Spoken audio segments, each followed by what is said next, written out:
ต้องให้กี่บาทเลย 3,000ของเรา3,000 500ให้โอนจ่ายเลย2,500สวัสดีท่านผู้ชม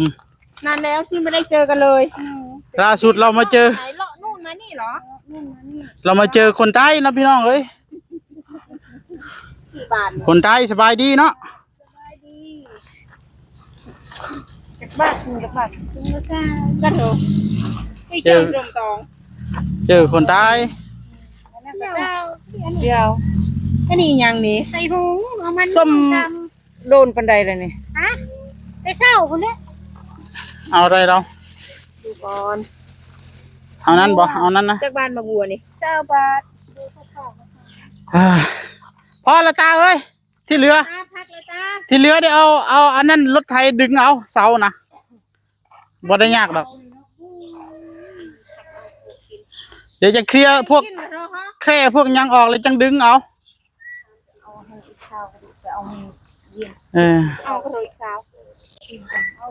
เอาแบบมันมีหวานมีไม่หวานตาไหนจะเอาหวานหรือไม่หวานแล้วแต่เอารสหวานก็มีไม่ใส่ก็มีเอาแบบหวานนะตากินขนมอยู่บ่เอาซื้ออันนั้นแหละอันเดียวนั่นแหละกินน้ำกันกับตาไป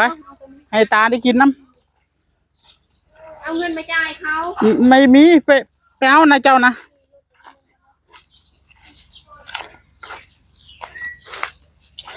ตาพอแล้วตาเอ้ยมันก็บืดแล้วแนวเห็ดนะบ่มันบืดแนวเห็ดนะแนวเห็ดมันบ่ได้อึดเด้ก็เลยย่านเจ้าเมื่อยให้พ่อซะก่อนไม่จ่ายเขาก็พ่อไปพ่อเนาะมื้อนี้เนาะโยจังได๋เรือจะต้นเสาแหละคันว่าบ่พอได้15แบกเสาละเมื่อยตามืออื่นไปละนี่ไปถึงเรื่อยบ่บอกไปว่าไปในการพ่อนี่นะอย่าพาดีให้เด้ผัวค่อยคือตุยว่าซั่นเสาทับตุยว่ะมันบ่มีดอกคนเฮ็ดเวียกตายมีน่ะแม่นมีสอกตายมีคนเฮ็ดเวียกตายพ่อบ่มีนี่บอกเราแน่เฮ็ดเวียกจนตายก็มีพ่อบ่มีเฮ็ดเวียกจนตายแน่พ่อมันบ่เกี่ยวมันเรารับงานใหญ่จริงก็สิเฮ็ดเงินใหญ่จริงตายก่อนเฮ็ดใหญ่จริงว่าจ้างสร้างยากขนาดยันตาย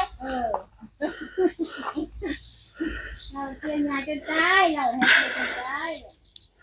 ตอนนี้ก็เหลือแต่เสานะพี่น้องเอ้ย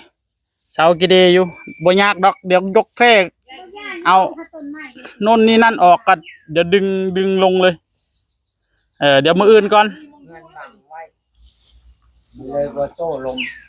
มันโต้ลมเหรอลมจะล้มใส่บ้านเลยเงินบาทพอซะก่อนมื้อนี้พักก่อนพี่น้องเอ้ยเด็กซ่านออกมาบอกเรียนต่างหากให้ห้องเลยตะเราทางตะโรโอเคทุกท่านเสร็จสิ้นภารกิจวันนี้เสร็จจนได้พี่น้องเอ้ยด้วยมือคุณตาลุยไม่หยุดเมื่อยกับบ่เซาอยากเฮ็ดแล้ววะเราย่านเราเฮ็ดจนคำอยู่ในต้องบอกเซาซะก่อนพี่น้องเอ้ยมื้ออื่นให้ไปรับหรือว่าเจ้าสิมาเองจ้ะให้คอยไปรับไปส่งนะซะนะบ่ได้บ่ต้องเสียค่าน้ำมันเดี๋ยวมื้ออื่นคอยไปแก้เอาเนาะจังได๋รถมันบ่เปลืองปานใดดอกคอยไปแก้เอานะไปแก้เจ้ามาเลยตะแรงคอยก็ไปแก้ขึ้นเอาอยู่บ่หรือไดบ่แม่นนักเรียนเนาะโอ้ย่านเป็นนักเรียนมีรถรับส่งย่านเป็นนักเรียนพี่น้องเอ้ยโอ้300บ่ซื้อดอก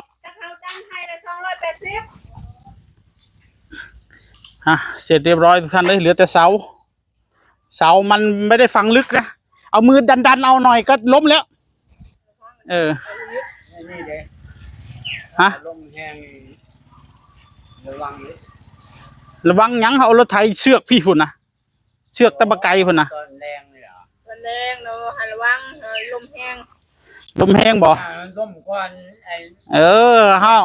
ฮาไปบายเบิ่งซะก่อนตัวใดเป็นตะล่มก็เอาล่มมันก่อนไปจับเขย่าเบิ่งซะก่อน ตัวน้อยเป็นตะลง ตัวน้อยบ่ตัวน้อยล้มทับบ่เจ็บมันน้อย อ๋อมันลมทับเงินทับอย่างเลยบ่ได้ว่าลม แล้ว ทับ ลายาวกันไม่เริ่มมันแน่นอยู่ได้อยู่เลย แหม ตาว่าย่านเสาล้มทับหัวโอ้ตัวนี้ใกล้แล้วตาเอ้ย เขย่าแห้งบ่ได้ตัวนี้โอ้ตัวนี้ก็ใกล้อยู่ได้ เอาไม้ตีลัดไว้ระเบียง โอ้ตัวนี้สูนแห้งบ่ได้บ่ต้องเอารถดึงนี่ยู่เอาก็ได้นี่ ตีลั อ่า ดไว้ มันตรูของมัน เปลี่ยนเอาเลย เฮ้ยมัน จะได้กินแก้ไง มันสิย่านหยังเด้อนี่ ยูจะน้อยก็ล่มนี่ เอออันเล็กฉันย่านตายย่านเดี๋ยวล้มก่อนซะนะ อันเบสตาสิที่อันน่ะทักเบะได้กี่ไดดิที่ได้กี่ได ดีเรื่อยๆเลยล่ะแหมไปเฮ็ดข้างไว้ได้ มันบ่ล้ม มันบ่ล้มเจ้าว่ามันล้มเนาะมันบ่ล้ม ข้างไว้ได้ ยู่แล้วมันบ่ล้มเศร้าตัว เชือกมัดเหรอ เออมืออื่นก่อนล่ะ เอามันลงให้ได้เจ้าไปยู่ข้างไว้จังได๋ เอ้ยมันบ่ล้มล่ะล้มแห้งปานใดมันก็บ่ล้มล่ะมันแน่นปานนั้นเจ้าไปยู่นะซั่นนะข่อยยู่แล้วมันบ่ออก เกี่ยงชนิดเหรอ เออมันคาอยู่ยู่รถเจ้าน่ะ มันบ่ลงให้เจ้าง่ายดอกคันบ่เอารถไถดึงมืออื่นนี่มันบ่ออกดอกเอาไว้นั่นล่ะคันมันล้มกัน ป่าพาคนยากๆมันยังพาคน โอ้ตายอยากให้เอาล่มเสาให้ได้บัดนี้เอาบ่เมื่อยบ่เดี๋ยวนี้สิเอาลงอีกบ่ ยู่ข้างไว้เนี่ย มันบ่ลงเฮ็ดจังไดบัดนี้ ไว้ยักยู่มันนี่ นี่ข่อยเมื่อยอยู่แล้วนี่มันบ่ออกนี่ มันสิออกอยู่แต่มันบ่ออกนี่ เออ นี่มันค่าซิมินอยู่นี่ เสือกมัด บ่จักแรกนี่ปวกมันเร่งกินนี่จนเบิดนี่อาจสิล่มอยู่เอาไว้นี่ละเสากลางนี่ก็แน่นอยู่นี่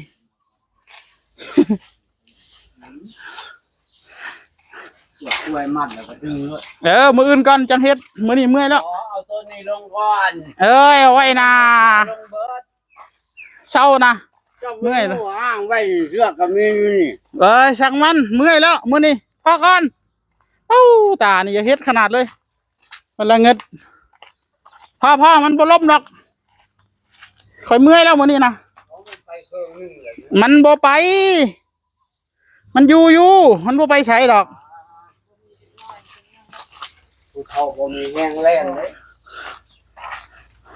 คุณน่ะโอ้ย เถอะตาอย่าเอาล่มให้ได้บัดนี้ เอาเจ้าอยู่มึงดูซะนะแน่แน่แน่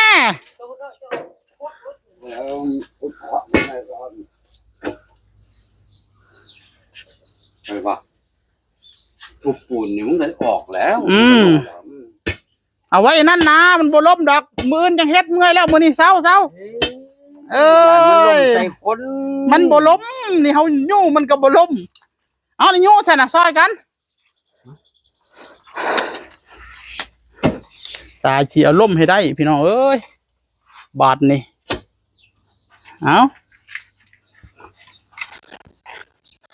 กินอยู่แต่มันก็บ่ล้มง่ายเอา1 2 3เอาแม่งัดแม่เอาน่ะวิจัยได้ปูนหนาปานนั้นเอาไหมเอาน่ะอ่ะ ปูนหนาเลย น่าเฮ็ดจังไดจังล่มบัดนี้อายุส่ำใดมันจะเอาไปได้ ปูนบาง เสามื้ออื่นก่อนมื้ออื่นค่อยทาเจ้าอยู่ดอกเสานี่นะเจ้ามาเพิ่นแล้วค่อยจังว่าล่มนะนั่นยังไปทุบปูนอีกอยู่เอาละบัดนี้กันเจ้ามีแห้งทุบก็ทุบไป เอาลงเสาต้นเดียวก็เมื่อยอ่ะ เจ้าอยากเอาล่มให้ได้แม่นบ่เอารถไถดันเลยบ่ซั่นน่ะ บ่ ดึงเชือกเลยบ่ ดึงเชือก เอารถไถมัดเชือกเทิงพุ่นบ่อยู่จะได้ก็ล้ม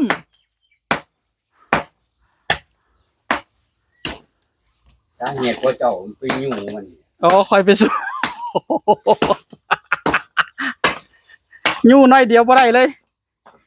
มันบ่ล้มเชื่อข่อยเนี่ยว่าเอาไว้นี่ล่ะ ไปเมื่อพักผ่อนเศร้าอย่านอนบ่หลับบ่เอานะเศร้านะไปพ่อ เชือก นั่นยังสิเชือกสิยังอีกบ่นี่ บ่แล้ว มันบ่แล้วโอ้ยเอาเฮ็ดให้มันแล้วซะ